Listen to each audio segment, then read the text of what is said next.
Welcome to the Determined Truth Podcast. Want the truth? You can't handle the truth. Where we aim to explore questions of truth, the scriptures, and what it means for the church today. Here are your hosts, Rob Dalrymple and Vinnie Angelo. Hey everyone, welcome into the podcast. We're going to be doing a special podcast this week as we're going to be kind of deviating from our year through the New Testament, and we're going to specifically be focusing on Passion Week because that's topical and thematical. And yeah, what's your just idea and your own background for wanting to do this, Rob? We're going to put a lot of notes in the show notes. So if you're listening right now and you haven't looked at the show notes, go ahead and go back and stop and go look at the show notes, because I'm going to give an outline of all the verses that we're doing. And what basically we've done is compiled Matthew, Mark, Luke, and John and try to put them together as much as possible to kind of give us an outline of at least the Thursday night and the Last Supper and the events in the garden, his arrest, his trials, and through the crucifixion on Friday. So we kind of went Matthew, Mark, Luke, and John through that. And so we're just going to be reading that and talking about that and kind of putting the order of these things the best we can. Great. So this is going to be a fun episode. Before we launch into this, we do want to kind of do an impromptu commercial. We definitely want to get our podcast out there. We're not doing it to build college money for the kids. It's something that we want to bless people with. And it's been your heart for years on this. But we're also learning that the more you guys as listeners are involved, the more you can help us. Right. And so one of the things that you can do even right now, pause this episode or after you're done with this one, whatever app you're listening, whether it's Podbean or Apple or Spotify or whatever, go into the show and like it, give it 5-star review and even add a review in there. Like say, hey, we love the podcast. It's a blessing, whatever. These sorts of things actually helps it get in the algorithm and into the loop better. And more people have an opportunity to see this.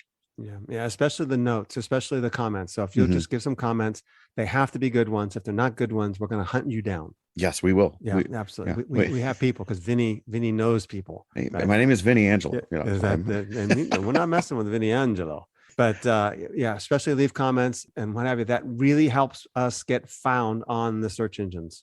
Yeah. So the more you can do that, the better. And we're not doing that. Honestly, it's not because we don't need the affirmation. Right. It's truly just a way to get it kicked out there more so more people could have access to it. So if this is blessing you, especially on a regular basis, and we know it is because we know that there's regular listeners, please do this to help us out. And I think they'll just, this can help. This is what we do. When we're excited about something, we tell everyone about it. Yeah. Case in point, if you have any friend who's involved in Bitcoin or cryptocurrency, you know it because you've heard about it because that's all they talk about, right? Yeah. So cool. Hey, let's jump into what we're going to start talking about. So let's start with, it's funny, in the Protestant tradition, especially the non-mainline Protestant tradition, Holy Week for us is there's a Good Friday. Maybe it's there. It's a thing that exists. And then it's clean up the yard on Saturday because Sunday is Easter, which means Easter baskets or whatever. I've even thought about this, how Easter really is not, in the American Protestant tradition, Easter is not the central Christian holiday. It's Christmas. And we have these culture war over Christmas. Keep Christ in Christmas, which really just means keep Christ in consumerism. Yeah. All right. Because that's what we really want to mean on that. But Easter is this is the holiday of the Christian church. Yes. When I was preaching, I used to say every Sunday is Easter. The reason why we meet on Sunday is to honor the resurrection of Jesus. Mm-hmm. The Sabbath day is Saturday. That's the created order. That's the way it's always been. The Sabbath day is Saturday. The only way you can justify changing the Sabbath day is to honor the resurrection of Jesus, which we do by taking communion. Yep. And I do believe that we should take communion every week, even though I pastored a church for 7 years and we didn't do it every week because I didn't try to fight that battle. But I believe that the reason why we take communion on Sunday, or the reason why we gather on Sunday, is to honor the resurrection of Jesus, which we do by taking communion. Yeah. Otherwise, we just go back to Saturday worship. Yeah. Which is Saturday is the Sabbath. That's what it means. Right. Yeah. It's the Sunday is the first day of the new week. And we'll discuss that on our John podcast. So stay tuned for that. But the other thing about what you're talking about is liturgical churches, you spend 4 weeks in Advent So there's every year and there's only like 3 chapters in the entire Bible discussing Advent stuff. Matthew 1, maybe a little bit of Matthew 2, and Luke 1, maybe Luke 2, maybe 4 chapters. And every year you got to preach out of those same chapters. Yeah. But Easter gets 1 week. It's like, what are we doing? And obviously, a good liturgical church says, no, you got 50 days after Easter to continue to celebrate it, before Pentecost. Like, yeah, but I think a lot of churches forget about that. And Easter is the essence of Christianity is Easter. Without Easter, there is no Christianity. Yeah. So if you're growing up in, or if you've been involved in maybe a non-denominational, maybe certain Baptist traditions like that, oftentimes, we wait for Easter and that's the thing. And I'm excited because I'm part of a church now that's kind of changing that. So we actually have a Maundy, Thursday service. We have a Good Friday service, and then you have Easter, and it's purposeful why we do each one. But it's interesting because I grew up Lutheran, and this was part of the normal thing. So Maundy, Thursday was a thing you did every year. Good Friday was a thing you did every year. And then it led up to Easter. And then you would even see after that, like you talk about the liturgical calendar, how the colors in the church change after this, right. Whether it's the banners or whatever you have in there, post Easter as you're in Epiphany and you're moving towards Pentecost and that sort of thing. So we're going to talk about Passion Week and what that looks like. So let's talk about, do you want to start with Maundy, Thursday? Sure. So right off the bat, that's a weird word, Maundy. As a little kid growing up Lutheran, I'm like, Monday, Thursday, what does that mean? Like, I was just confused on that. So what does that word even mean? Yeah, it's Maundy, Thursday. We always put an A under Maundy, Thursday. Yeah. It's Maundy, Thursday. And it comes from the Latin mandatum, which means a new commandment, or novum mandatum, a new commandment I give to you. On Thursday night at the Last Supper, Jesus tells the disciples, I give you a new commandment that you shall love one another. And so that's the name for the Last Supper and the events on Thursday night. We call it Maundy, Thursday. How is this going to be different than from Passover itself? And especially, I know there are churches that, during this time, they actually might host a Passover Seder dinner for people to say, hey, let's practice a Passover dinner. Are these the same things? Maundy, Thursday, and Passover? They're 2 different things. And I think that's important. So I don't have a problem with people doing Seder dinners where you basically go into a Jewish home or find out the way that Jewish people did it.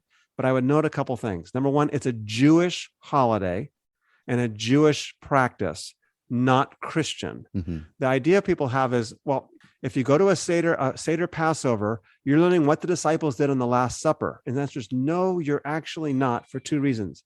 One is the Passover Seder is a Jewish practice, and the disciples and Jesus transformed that. So what we talk about with Maundy, Thursday, and what we're going to discuss in this particular podcast is Jesus is, if they're having a Passover meal, that's true, but he's Christianizing the whole thing. So there's a big difference there. The second thing is this, and I was talking to a local rabbi one time about this, and Rabbi said, Rob, the Seder dinner was actually invented in the 1800s. So this is not what Jesus and his disciples were eating or doing. This has nothing to do with it. That's not the way they practiced the Passover in the first century. So the other reason then is a modern Seder dinner is a modern Seder dinner, and it's not reflective of what the disciples were actually doing at the Last Supper. How could we be certain then that the events of that last week of Jesus's life actually happened in the last week of his life? Yeah. So sometimes people will talk about the last week of Jesus's life, or Passion Week, or Holy Week. And they'll have a whole list of, he did this on Monday, he did this on Tuesday, he did this on Wednesday, and then Thursday, of course, Thursday night, the Last Supper. And study Bibles do that. They have a timeline of Jesus' life. And the reality is you actually can't do that. We only know from the Gospel of John that the triumphal entry happened on the Sunday before the crucifixion. So we can date the triumphal entry, what we call the triumphal entry. We can date that to Sunday before the crucifixion because John's Gospel tells us that. Mark's Gospel, which is the template as we discussed Matthew, Mark, and Luke so far, Mark's that first gospel that's used there does not tell us when the triumphal entry happened at all. We just know it happened before. We just know, we know he comes to Jerusalem, he does this, and then shortly thereafter he's crucified. But Mark doesn't give us any chronology at all. It could have been months before, it could have been 6 months before, it could have been 3 weeks before. Only John's Gospel clues us in. The other thing to remember about that is that Mark's Gospel only has Jesus in Jerusalem one time. And that is in chapter 11. His first appearance in Jerusalem is Mark 11. And then he stays in Jerusalem and dies there. We know from John, he kind of came back and forth and back and forth and back and forth. So there's no way to note what happens in the Gospel of Mark. Does all that happen during Holy Week or not? Because Mark tells us everything that happened in Jerusalem, from chapter 11 on, because that's the only time he was ever in Jerusalem, if that makes sense there. Mm-hmm. The point then is the Gospels aren't giving us chronological order of events. We discussed this a little bit. Matthew 13 has 7 parables. And like you said, it's parable day. No, it's just Matthew's compiling 7 parables, because obviously 7's an important number. Mark is sandwiching stories, and he's telling us this story and then something in the middle, and then he sandwiches another story. The Gospels are writing the story with this creative artistry going on. So in Luke 6, he tells us what love looks like. And then Luke 7, he demonstrates what love looks like by the miracles, as we discussed on a previous podcast. So we can't go to the Gospels and kind of say, okay, this happened and then this happened. There's no way to do that.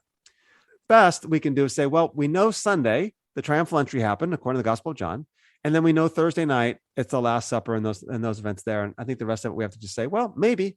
I mean, we don't know that it didn't happen in that order. We just can't be certain that it did. Yeah. And part of this is just not imposing our own modern standards of how we do history and read things, where it's like, no, what's the chronology? He said this, that must be the way it is. Just in an ancient world, that's just not how they told stories. They're not as concerned with pinpointing the exact GPS and location services of something. That's just not how they told it. Yeah. In fact, if you go to 1 Samuel sometime and read the story of David and Goliath, and David slays Goliath, and then in the next chapter, David's introduced as though he's a new character. He's not telling you the story in chronological order, and that's a history book, and that's 1 Samuel. So yeah, we just got to be careful about presuming some of those things. You read different scholars, and even what we might call like a critical scholar, someone maybe outside of the evangelical tradition or something, a really good scholar, and they might suggest that Jesus, his plan wasn't to go to the cross, but then later acquiesced or later said, okay, I'll go ahead and do this. Do you think that's what's happening? No, not at all. The cross was central to Jesus's life from the beginning. The gospel writers portray all along, this is the plan. I'm going to the cross. This is the way I'm going to do things. And I think the way to do it will be that there's a contrast between the way the kingdoms of the world do power and the way the kingdom of God does power.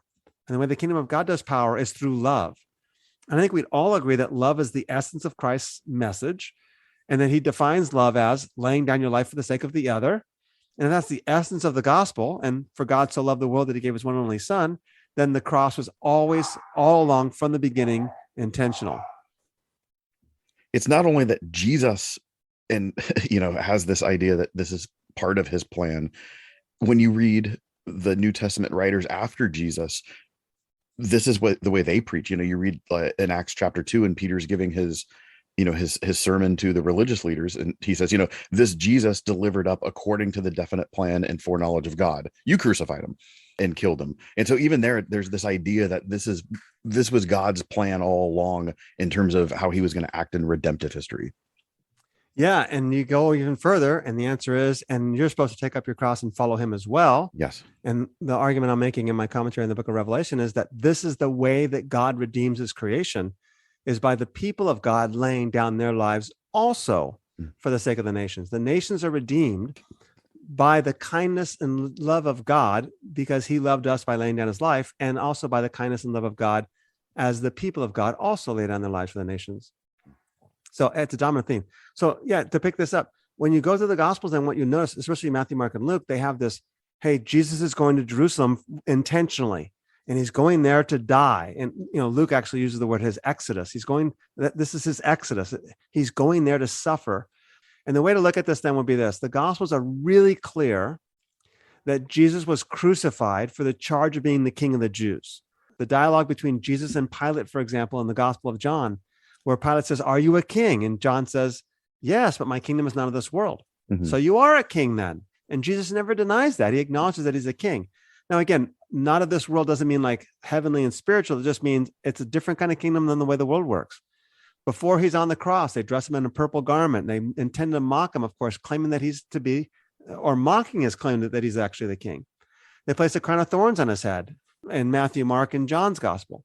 So there's no question that the gospel writers are telling you, guys, they think they're mocking him as his claim to be the king of the king of the world, but he really actually is the king of the world.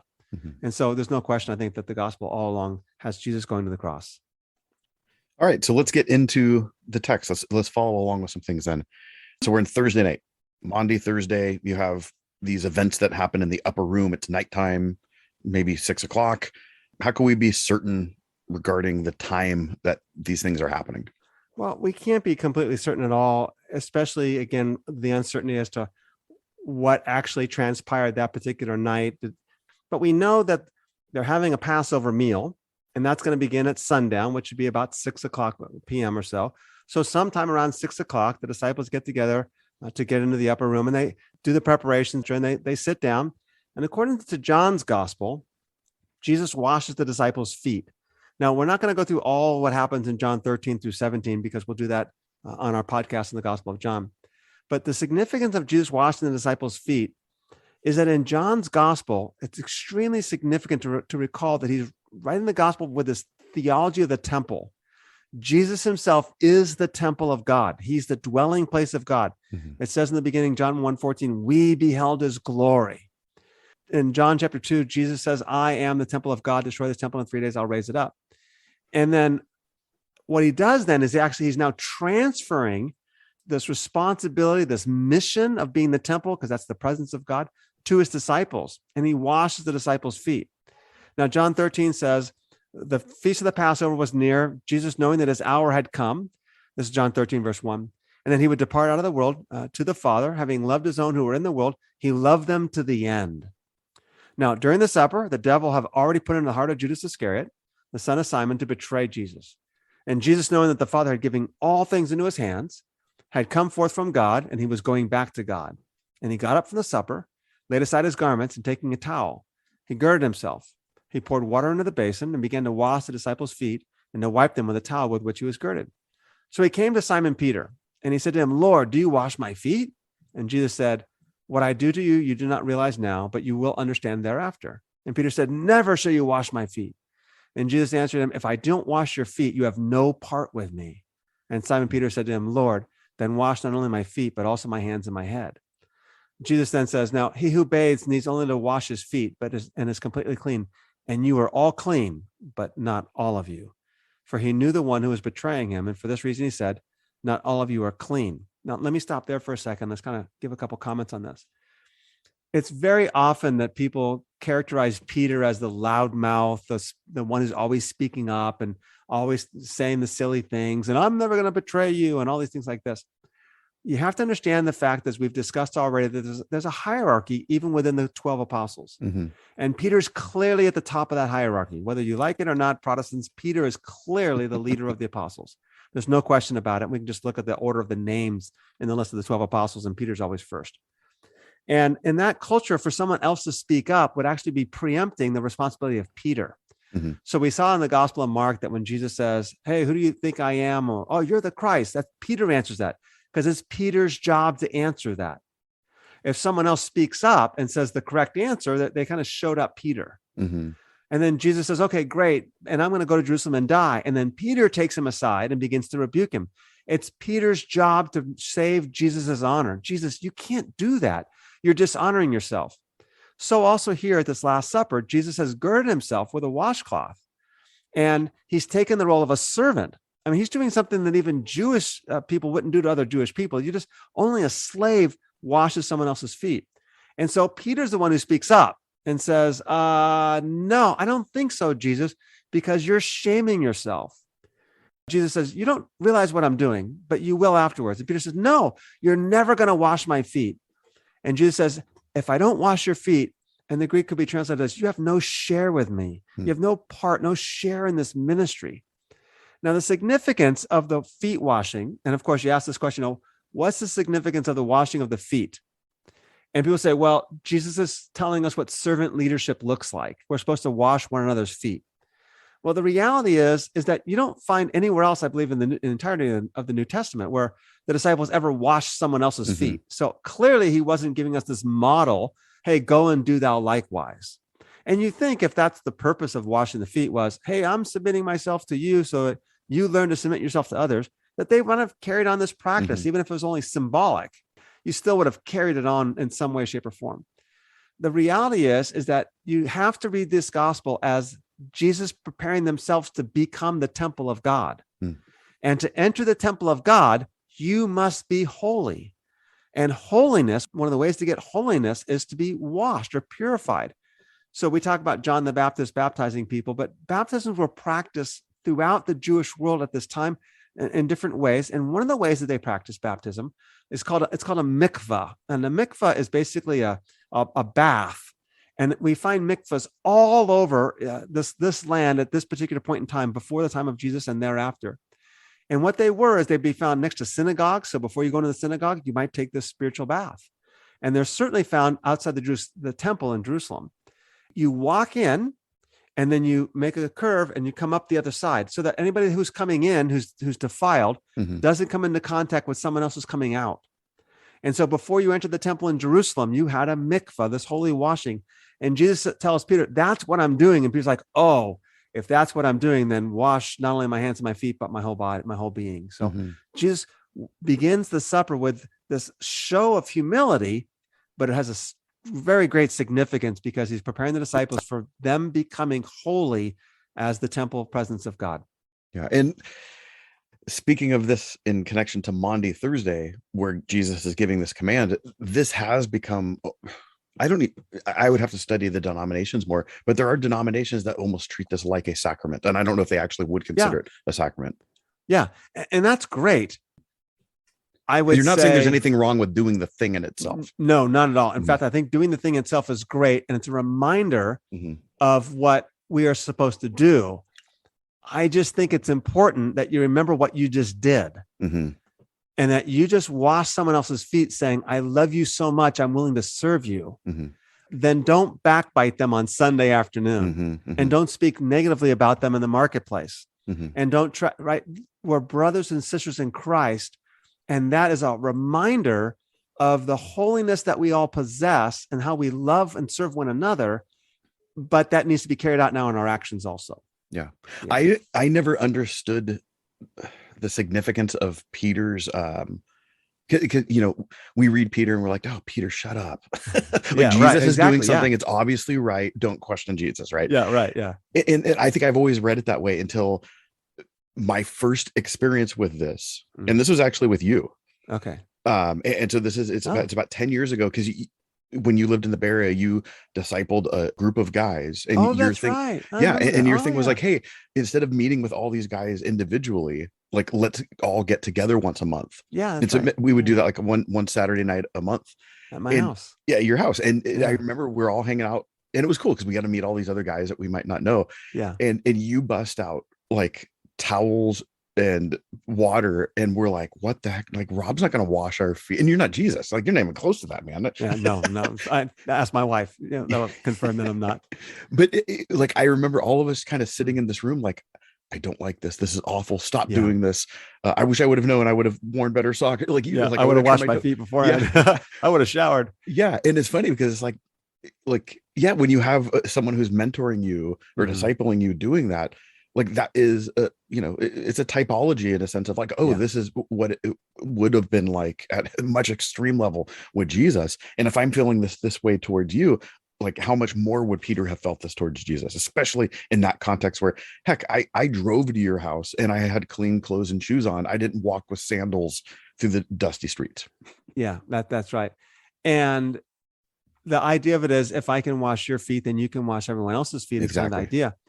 But I think we have to think about this in one other way, and that is, take this to the person that you don't really like at the church and wash their feet. Because it's one thing to wash someone else's feet as a token gesture or whatever, because we're all doing that, and you pass the thing down the aisle and we all wash one another's feet. Or the people in your small group who you love. Yeah, right. Exactly. Yeah. But then take that person that you really get annoyed with and wash their feet. And I think this is, because remember, he's washing Judas's feet. He says, not all of you are clean. Judas is still in the house. Yeah, great point. All right. So Jesus goes on and says, look, I've done this as an example for you. You call me teacher and Lord, and you're right, for so I am. That's verse 13. Verse 14, he says, if I then, the Lord and teacher, have washed your feet, you also ought to wash one another's feet. But again, he doesn't mean that literally, because they never go do that. He means that this is the attitude of love and sacrifice for one another that you should have. He says, for I gave you an example that you should do as I did to you. Truly, I say to you, a slave is not greater than his master, nor is the one who is sent greater than the one who sent him. If you know these things, you're blessed if you do them. Mm. Yeah, powerful. Mhm. Now, again, Judas is still there. So we have Matthew, Mark, Luke, and John, all four of the Gospels then have the disciples sitting down at a meal. Jesus is going to identify the betrayer. So John 13 continues and says, you want to read it, Vinnie? John 13, 21 and 22. Sure. When Jesus had said this, he became troubled in spirit and testified and said, truly, truly, I say to you that one of you will betray me. The disciples began looking at one another and at a loss to know which one of them was speaking. I think that's really significant because we're all sitting there. If this is a movie, we're like, it's Judas. It's Judas. Mm-hmm. I mean, because we know he's been stealing from the money box. The disciples had no idea. They did not know who it was. Now, Matthew 26 says, Jesus says, one of you will betray me. And they all began to inquire, saying, surely not I, Lord. Matthew 26, verse 22. Jesus responds and says, it's one who's dipped his hand with me into the bowl. Now, I wish we could illustrate this for a podcast listeners. We can't really do that. But they're sitting at, think of three, what do they call, 4x8 tables you have at these churches in the fellowship hall. Think of those three tables set up in a kind of a U shape. Yeah. And the inside of the U shape is where the servants come to put food on the table. So on the outside of the tables, they're reclining. So right off the bat, actually, this is really good. Yeah. Let's get rid of Da Vinci's Last Supper painting. Yes, correct. Because that's one straight table. Of course, it fits better in a painting that way. Yeah, but yeah. Okay. But so like wipe that from your Men in Black, that thing where you can erase your memory. That's not what the Last Supper and these sort of dinners look like. That's right. Put two tables, one on the left, one on the right, going vertically there. The reclining now. And by the way, and Jesus is not sitting in the middle. So most likely he's on the right-hand side of the table in the middle of that table. So if he has 3 or 4 people there, he's in the middle of that. And the person to his left and the person to his right are the people in the seats of honor. They're also laying on their left side. And they use their right hand to dip into the bowl. And of course, they're using bread as their fork or as their spoon. And they dip it in the bowl. So he goes on and says, well, one of you will betray me. And they're like, well, who's it going to be? It's not I. And then he says in Matthew 26, 23, it's one who has dipped his hand into the bowl with me. Well, that limits it now to the people sitting next to him or near him within 1 or 2 seats of him, because they're all sharing the same bowl. The people on the other table are sharing the same bowl. People on the other table are sharing the same bowl. And of course, they say, Judas then replies, surely not I, Rabbi. And Jesus answers, and this would be my translation, you said it, or you said it yourself. So yeah, it is you. The translations are difficult. Like, it's surely not I, or like it could be a question, or it could be it's not me. And Jesus answers, yes, it is. And then John 13 picks up and says, there was reclining on Jesus' bosom one of his disciples, whom Jesus loved. And Simon Peter, now reclining on his bosom, we discussed, I think, with the parable of the rich man and Lazarus in the Gospel of Luke. That means he's sitting to Jesus' right-hand side. So when he leans back on his left arm and leans backwards, he's at the right hand of Jesus. He's leaning into Jesus' chest. There was reclining on Jesus' bosom one of his disciples, whom Jesus loved. And Simon Peter gestured to him and said to him, tell us, who is it of whom he is speaking? And he, leaning back thus on Jesus' bosom, said to him, Lord, who is it? And Jesus then answered, this is the one of whom I shall dip the morsel and give it to him. And when he had dipped the morsel, he took it out and gave it to Judas, the son of Simon Iscariot. After the morsel, Satan entered into him. And therefore Jesus said to him, what you do quickly. Now, no one of those who were reclining at the table knew for what purpose he had said this to him. For some were supposing that because Judas had the money box, that he was saying to him, hey, buy things we need for the feast, or else that he should give something to the poor. So after receiving the morsel, he went on immediately, and it was night. Now, there's a number of things that are really significant here. Won't get into the details too much about this, but we're going to talk on our next episode that you and I do, Vinnie, on the Gospel of Luke, about Luke's version of the Last Supper, Luke chapter 22. And we'll look at that story there. And what we'll note is that after Jesus gives the Last Supper, the very next thing that happens is there's an argument as to which one of them is the greatest. Now, we can't be certain that argument as to which one was the greatest actually happened at the Last Supper, or that Luke just put it in this particular order to make a point. But if it were at the Last Supper, it would be intriguing because Peter is not sitting at the seat of honor. And we don't know why. In fact, he's up on the other side of the table. Now, on the other side of the table means he could be like 4th in honor. But nonetheless, he motions to the disciple whom Jesus loved, which the debate is whether this is Lazarus or whether that's John the Apostle or whatever it might be. I tend to favor John the Apostle, but I'm not certain that we are conclusive on this. Richard Bauckham doesn't agree with that. And I kind of default to Richard Bauckham on all things Richard Bauckham has any word to have to say on, because he's such a great scholar. So the other thing, of course, is that Mark's gospel then adds in Mark 14, verse 21, the Son of Man has to go just as it is written of him, but woe to that man by whom he is betrayed. It would have been good for that man if he had not been born. I think it's significant that Judas is there the entire time, at least for this part of the meal, that Jesus is giving him the honored morsel of bread to the guest of honor. He's bestowing friendship and a token of friendship, even while Judas takes it as an act of betrayal. And remember, later on that night, Judas is going to come with some soldiers and he's going to call him friend. Jesus is going to say friend while Judas is betraying him.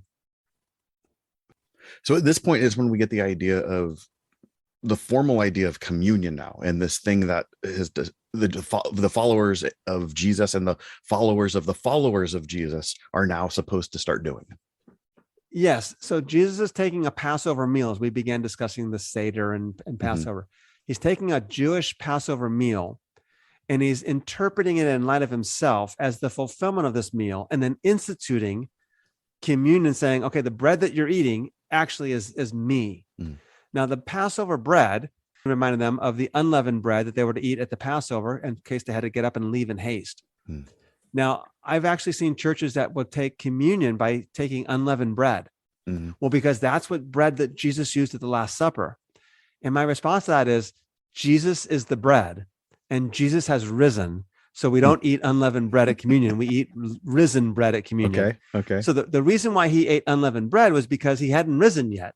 And he's taking a Jewish Passover meal and saying, hey, this is fulfilled in me. But now we absolutely must take leavened bread. I say must, but obviously, that's fine. We should take leavened bread. Mm-hmm. And by the way, and it should be King's Hawaiian bread, because if you're going to have communion, it's got to taste good. I mean, right? Those little wafers that come in prepackaged things for communion, it just gives you bad breath and a gross taste afterwards. And it sticks in your teeth. Yeah. And it has all the earmarks of marketing, mm-hmm. of consumerism. Hey, buy this prepackaged bread. It's like, no, go to the store and buy a loaf of bread. I loved it when the deacons would prepare communion at my church for us and get it ready. And they'd have the bread all cut up, and or you don't cut bread, but they cut it anyways. That's okay. Mm-hmm. We won't tell anybody. But they'd have a loaf of bread in the middle. So when I'm talking about the words of institution, on the night he was betrayed, he took the bread and he broke it. I could take that loaf and mm-hmm. break it mm-hmm. right there in front of them and say, yeah, this is my body broken for you. I love the symbolism of that. Mm-hmm. Mm-hmm. Yeah. I actually remember the first church I ever attended who did that. We met at Sunday nights. And so someone from the congregation would go get bread, and it was always like warm French bread. Oh, nice. And so it was, there was even just something where you're trying to communicate this meal that you're going to have, and you could even smell the bread in the room, and you would go up and you would just peel a piece off. Yeah. And it was just, there was something, the tangibility of it was just different. Yeah. It's fantastic. Luke's gospel then has, as I mentioned, Jesus speaking on servant leadership, and we're going to skip that also. Of course, in Luke's gospel, this happens next, but we're going to discuss that on our next Luke podcast. So if we continue, then we have John 13, now 31 through 35, where Jesus gives this new commandment, and hence the name Maundy Thursday. So do you want to read that, Vinnie? John 13, verses 31 through 35. Sure. Therefore, when he had gone out, Jesus said, now is the Son of Man glorified, and God is glorified in him. If God is glorified in him, God will also glorify him in himself, and will glorify him immediately. Little children, I am with you a little while longer. You will seek me, and as I said to the Jews, now I also say to you, where I am going, you cannot come.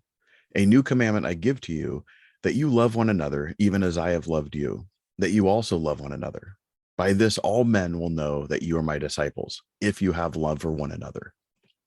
Yeah, and I think that statement, we shouldn't just gloss over that so quickly. Of course, this is where the name Maundy Thursday comes from. It's a new commandment. And it's not new in the sense that they didn't have this before. Because this is Leviticus. This is new in its force. And mm-hmm. It's new in the sense of your love for one another is this sacrificial love for the sake of the other. It's new mm-hmm. in its intensity and its kind. Remember, of course, as we discuss so much now on the podcast, that it's new in the sense of it's laying down your life for the other, regardless of where they are in the social status and the social hierarchy within that culture there. Of course, Paul's going to pick up on this in the book of Ephesians. Husbands, love your wives as Christ loved the church and lay down his life for her. This is the essence, of course, of spiritual gifts in 1 Corinthians 12, 13, and 14. So I don't think we can gloss over the significance of this too quickly here. I think we need to resonate with that a little bit. So at this point in time, let's finish up maybe this first episode. We're going to make this part 1 and part 2 by noting that they're singing a hymn, the Hallel Psalms, Psalms 115 to 118. They're called Hallel, which means, of course, hallelujah or praise be to the Lord. And they begin to head to the garden. And of course, the garden should immediately cause you to think, Genesis? The garden? Of course, the garden has great significance. So let's pick it up there on our next episode. We'll finish up Thursday night and what happens, of course, at the garden on Thursday night, and then take us into the events on Friday and the cross on our next episode. Awesome. So check the show notes. Lots of information in this one. And I hope this episode and next episode will really just help prepare you as we head into Passion Week. See you guys soon.